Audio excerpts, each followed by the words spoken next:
15 incredible geography facts about the U.S. What could they be? Only one way to find out. Let's do this. I guarantee you don't know just how weird and fascinating US geography is. If you want to wow your friends and acquaintances at the next party you go to, here are 15 incredible facts you need to know about geography of the United States. We're talking about Alaska. This fascinating geographic quirk comes from the fact that the Aleutian Islands, a very long chain of volcanic islands extending from Alaska into the Pacific Ocean, crosses the 180th meridian, the imaginary line that separates the western and eastern hemispheres.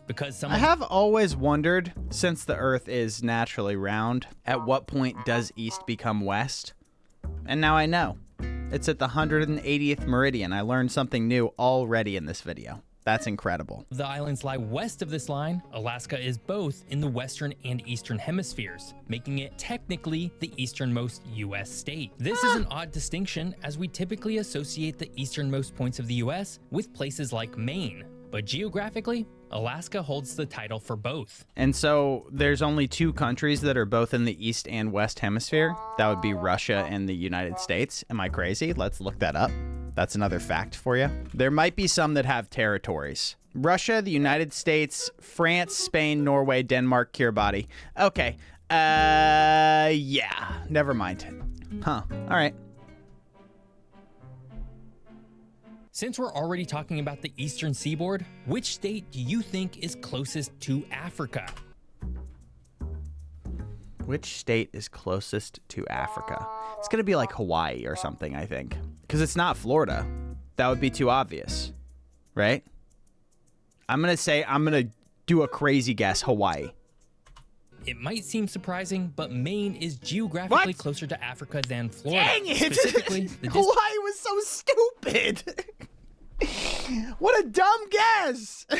Why'd you let me do that? Since from Quoddy Head, Maine, the easternmost point of the United States, to El Bedouza, Morocco, is roughly 3,154 miles. In contrast, the distance from Miami, Florida, to the same point in Morocco is about 4,025 miles, making Maine closer by about 800 miles. What about that part? Hold on. What about this part right here? Is that not closer to Florida than that point?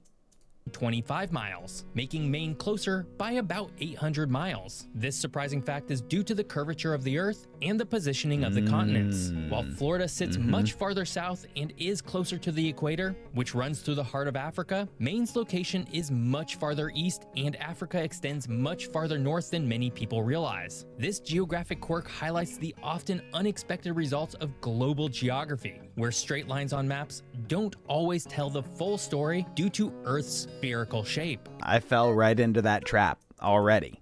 You saw what I was doing. I was drawing a straight line on the map like a freaking idiot. The East has so many more people. The population distribution of the United States is strikingly uneven. If we were to draw a line just west of San Antonio, 20% over here, 80% here. Texas, about 80% of the country's population would live east of it, while only 20% resides to the west. I'm kind of like that. This divide reflects both historical patterns and geographic factors. The western side of the country includes major urban centers like New York, Chicago, and Washington, D.C., areas that have been developed and densely populated since the colonial era. In contrast, the western U.S., despite containing large cities like Los Angeles and San Francisco, is more sparsely populated, largely due to vast stretches of desert, mountains, and wilderness. Wyoming is dominated by cattle? More cows than people in Wyoming? That's not that surprising. You ever been to Wyoming?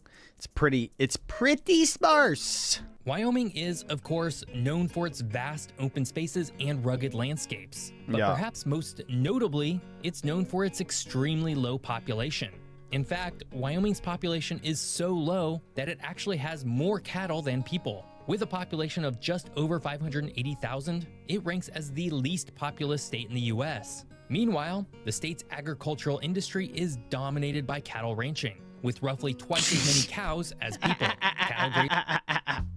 That's crazy. In many ways, Wyoming is the Mongolia of the US.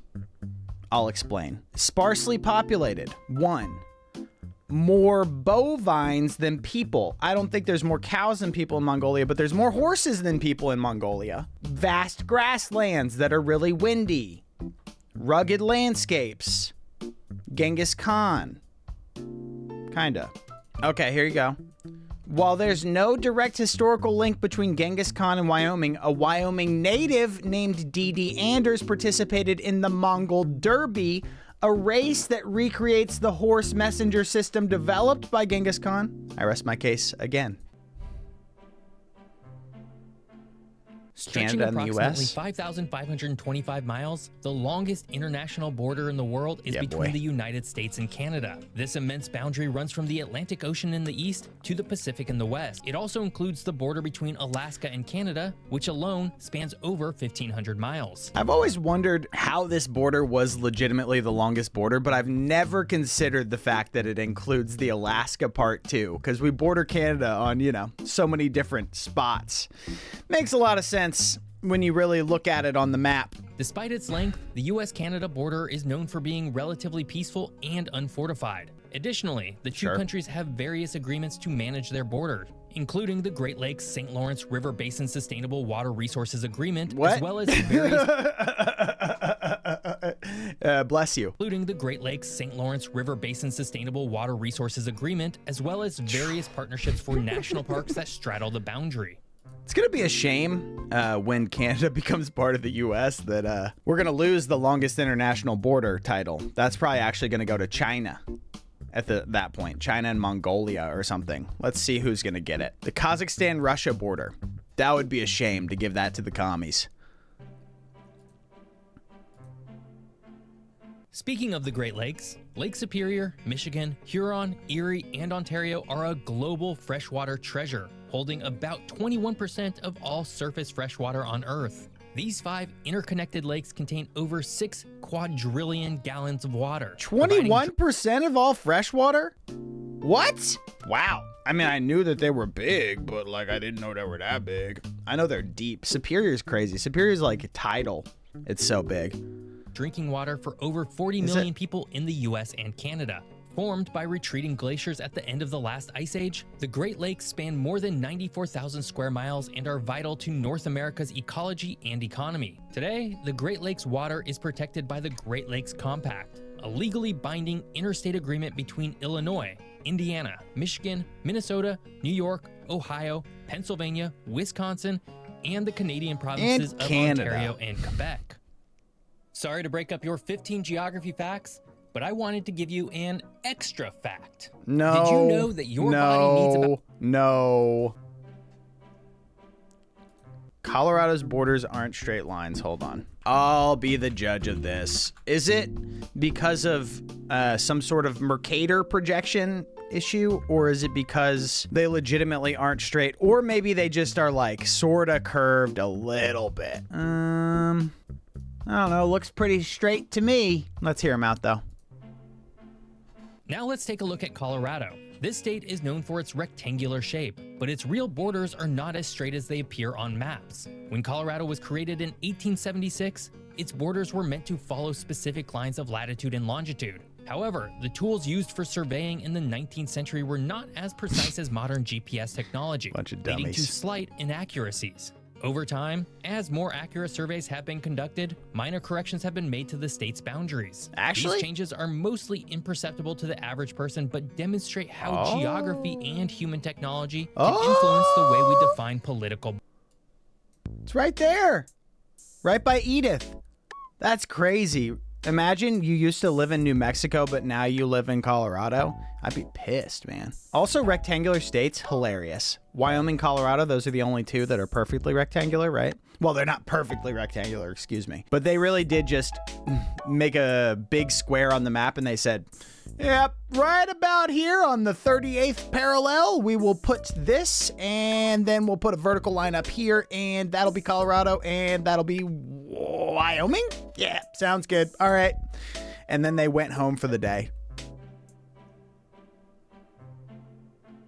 I knew Surprisingly, the largest rainforest in the United States isn't located in Hawaii or Florida, but in Alaska. The Tongass National Forest, covering over 16.7 million acres, is the largest national forest in the country and is also a temperate rainforest. Located in southeast Alaska, it forms part of the Pacific Temperate Rainforest, the largest remaining temperate rainforest in the world. The Tongass is characterized by its dense old-growth forests of Sitka spruce, western hemlock, and red cedar, along with a rich array of wildlife including bears, wolves, and salmon. The forest plays a crucial role in local ecosystems, supporting biodiversity and regulating the climate by absorbing carbon dioxide. It's also... You know,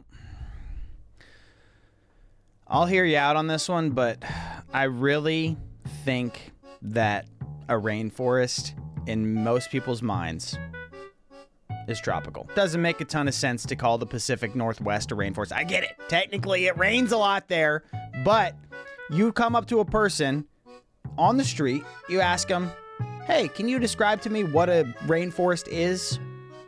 They would say, a jungle, tropical, lots of animals that are not bears. Though there might be bears in rainforests. There's a bear in the Jungle Book. But anyway, I feel like this is dishonest. That's all I'm saying. I'm not arguing with the video. I'm just saying, I feel like it shouldn't count. A vital resource for the indigenous communities who have lived in the region for thousands of years. However, as with other rainforests, the Tongass is threatened by logging and climate change, sparking debates about a logging company when they see an old-growth forest.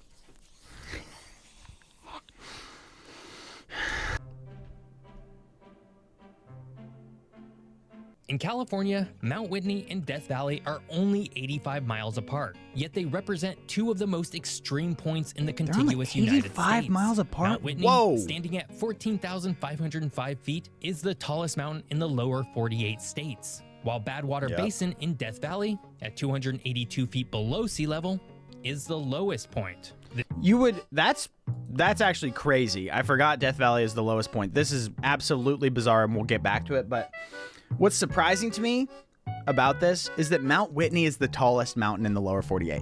That's shocking because the Sierra Nevada mountains are not as tall as the Rocky Mountains on average. There are 58 peaks in the Rocky Mountains that are over 14,000 feet. 58 peaks. That's quite a few. Number of mountains over 14,000 feet in Sierra Nevadas, only 15 mountains above 14,000 feet. So on average, shorter.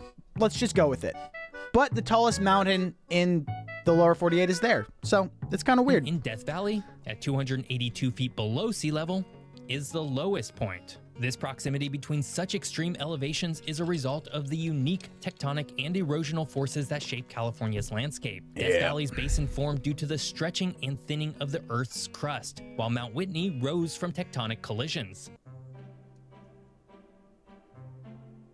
The Mississippi River Basin is one of the largest drainage systems in the world, covering 1.2 million square miles and draining water from 41% of the United States. I guess it makes sense, right? Because it all drains down from the Rockies that are here. So it's basically a big bowl that comes in from this side, and then it's this side of the Appalachian. There's no mountains in between, so it makes sense. It's just a humongous set of plains. Here I'm confused by, though, this Texas part. I don't know why that would work, but I don't know. The basin spans 31 states and includes major rivers like the Missouri and Ohio, all flowing into the Mississippi River before emptying into the Gulf of Mexico. Mississippi supremacy. This vast watershed is essential for agriculture, transportation, and freshwater resources in the U.S. The Mississippi River alone is about 2,340 miles long, making it the second longest river in the country, behind the Missouri River, a tributary of the Mississippi. The river basin supports a variety of ecosystems, from wetlands and forests to prairies and mountains, and is home to millions of people and countless species of wildlife. But the size of the Mississippi is not even the most interesting fact about this famous river. I have heard about this. In 1811 and never 1812, seen it. A series of massive earthquakes in the central United States caused the Mississippi River to flow backward temporarily. The New Madrid earthquakes, as they became known, were so powerful that they caused ground subsidence, which forced the river to reverse its course in some places. The shaking caused waterfalls to form in certain stretches of the river, and eyewitnesses reported seeing water moving upstream. This event is one of the most remarkable in U.S. geologic history and demonstrates the power of tectonic forces even far away from active fault lines. How did the river recover from this? How did the river start flowing back the other way? How did the Mississippi reverse after being reversed? That's a good question. Okay, yeah. So the earthquakes did it, but then, I mean, the land is still upheaved for a long time, right? After the earthquake, the land doesn't just go back to being normal. So did erosion do it? Who knows? The Graveyard of the Pacific is a treacherous stretch of coastline along the Pacific Northwest, particularly the waters around the Columbia River Bar, where more than 2,000 ships have met their fate. This notorious area stretches from Oregon's coast to Vancouver Island, British Columbia, and is infamous for its dangerous weather conditions, strong currents, and shifting sandbars. In fact, the Columbia Bar is one of the most hazardous river entrances in the world. Isn't this where the salmon run happens too? They swim up this stream. Up into the Pacific Northwest. They love strong currents, those salmon. The powerful Columbia River meets the Pacific Ocean. Extreme waves and shifting sand create perilous conditions that have claimed countless ships. This hazardous area has been a threat to ship captains for centuries as stormy weather, dense fog, and sudden changes in water depth frequently cause vessels to run aground, capsize, or collide with hidden obstacles. Efforts to mitigate these dangers have included the construction of lighthouses, jetties, and a highly skilled team of Columbia Bar pilots who help guide ships safely across the bar. Columbia Bar pilots. This is specific ship captains that you hire to guide your freighter in? Oh no, they're other boats. Okay. Oh, these guys look like badasses. Oh my God. Maybe I should go be a Columbia Bar pilot. What do you mean? Basically, they just guide freighters through the Pacific Graveyard. That's a sweet job.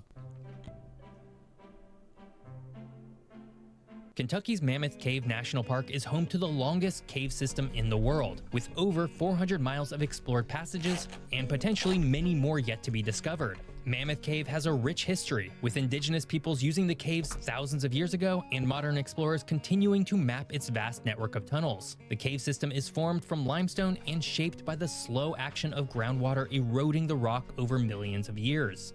I've always wanted to go, but I've never had the time to make it to Kentucky. Kentucky is weirdly hard to get to. People also say some of the best rock climbing in America is in Kentucky. That's what I've heard from credible sources. Even better than like the Mountain West. It's pretty crazy. You wouldn't think it, right? But apparently the way that the mountains and the caves form there, it makes it really good for rock climbing. Did you know the U.S. is home to both hot and cold deserts? Unlike the hot deserts of the American Southwest, the Great Basin, located in Nevada and Utah, experiences cold winters, often with snowfall. So cold. However, there. As temperatures rise and precipitation patterns vary due to climate change, the desert's boundaries are slowly extending. This expansion impacts local ecosystems, water resources, and agriculture. You can see, look, there's a snowfall in the mountains right around. This is, I don't know, Nevada or Utah or something, but it gets a lot of snow up in the mountains, but then the basin gets basically no precipitation. It's very strange. Salt Lake City itself is in a basin like this that has sort of similar weather patterns. So basically, the Salt Lake Basin, which is, around here where Salt Lake City is. I think it is all this area here that used to be the Great Salt Lake, but it's shrunk down to this.